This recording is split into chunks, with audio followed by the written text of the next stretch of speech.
সম্মানিত ভিউয়ার্স, আসসালামু আলাইকুম রহমতুল্লাহ।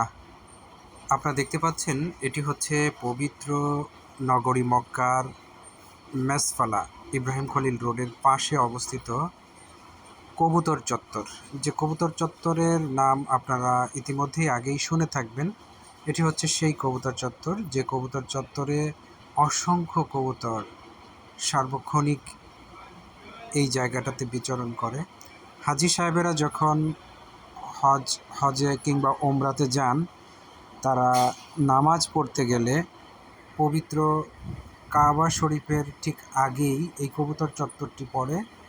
এখানে তারা হাজি সাহেবেরা কবুতরদেরকে খাবার খেতে দেন। এখানেই কবুতরের জন্য পর্যাপ্ত পরিমাণে খাবার কিনতে পাওয়া যায়। বিদেশি কালো মহিলারা এই খাবারগুলো বিক্রি করে। 5 রিয়াল 10 রিয়ালের মধ্যে আপনি কবুতরের জন্য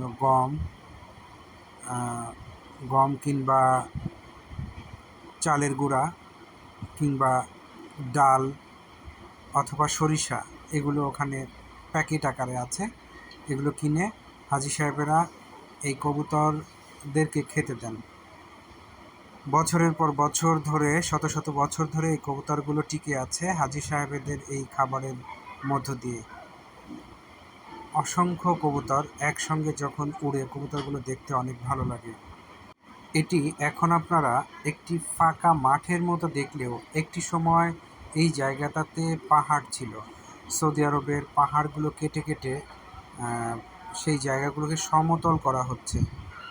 এখানে একটা সময় কিছু হোটেলও ছিল, এগুলো ভেঙে ফেলা হয়েছে, ফাঁকা একটি জায়গা তৈরি করা হয়েছে।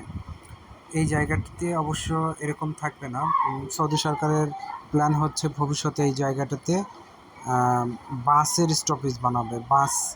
বিদেশিরা, হাজি সাহেবরা যখন আসবে, এখান থেকে বাসে চড়ে তারা বিভিন্ন জায়গায় যেতে পারবেন। এই জায়গাটিতে এখন শুধু যে কবুতরেরই বসবাস তা ঠিক না, এই জায়গায় কিন্তু 5 ওয়াক্ত নামাজ হয় এখানে। অসংখ্য হাজি সাহেবরা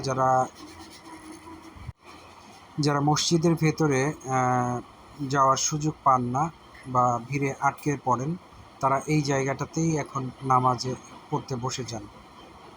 5 ওয়াক্ত নামাজের আগ মুহূর্তে দেখবেন শত শত হাজার হাজার মুসল্লি এই জায়গাটাতে নামাজে বসে যান এবং রাস্তা দিয়ে একেবারে